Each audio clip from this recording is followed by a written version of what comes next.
Hello everyone, welcome back to Alien Vendetta. This is map 2, Rusty Rage. You can come over here and grab the shotgun. And let's spawn a couple imps here. Maybe I can't get trapped, there we go. Or maybe I can avoid getting trapped. Also, some shotgunners in this hallway. Thankfully, as normal with shotgunners, you can keep your distance and they're not that dangerous, but if you end up getting too close, they can blast you.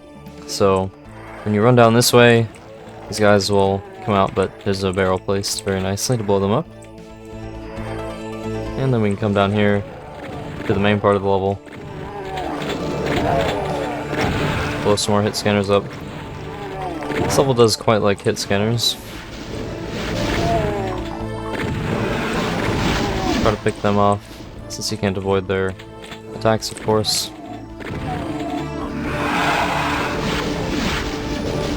And you can come to this outside area here. There's a pinky and some shotgunners. A lot of shotgunners, kind of feeling like MIDI.wad. And you can grab this armor here, which is quite useful. And if you step on this crate here, the little one, this one over here will lower. And you can ride it up to get the soul sphere, and an imp will spawn up there for some reason. I guess he's trying to get you. Pressing that switch will lower this lift, and there's a chain gunner up here. And if you grab the super shotgun, the revenant will hit you, even though you had the blur sphere. I mean, that's just what happens when you try to dodge with the blur sphere. I do pick it up just because I need all the items, but it's not really that useful. Wow, this guy does not want to die. There we go. Over here you can grab a rocket launcher. Now we can see the blur sphere being useful when I have to avoid attacks from hit scanners. Since you can't dodge their projectiles normally. And they also get a higher offset. Well, technically the offset that they get isn't any higher, but since they already have a natural spread, whereas projectile monsters don't, it ends up seeming higher. Pick up this imp here, and this one. And now, if you come back to this slime fall, you can press the switch here, which will lower the second secret of the path, the soul sphere. I'll also open these walls with a bunch of chain gunners. Probably could save the blur sphere for this part, but you can also just rocket them, so not that difficult, all things considered. And then you come up here and grab the yellow key, and that will cause an archvile to teleport in right here.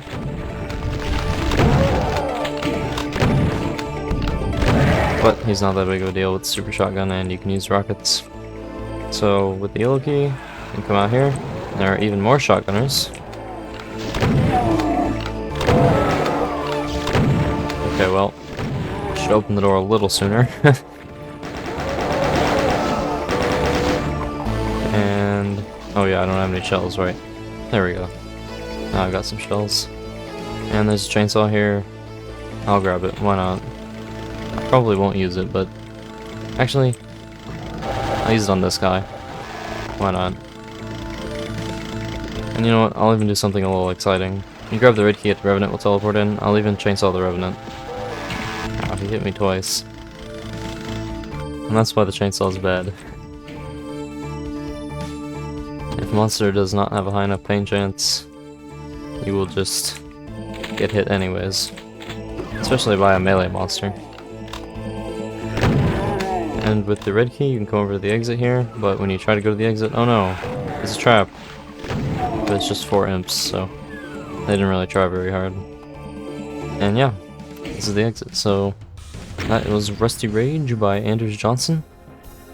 I don't think I mentioned this last map, but the WAD Alien Vendetta was made by a lot of different people. Anders Johnson was the project lead. And so we'll see a lot of different names on the intermission screens here. So it's pretty cool to see that it was a community effort.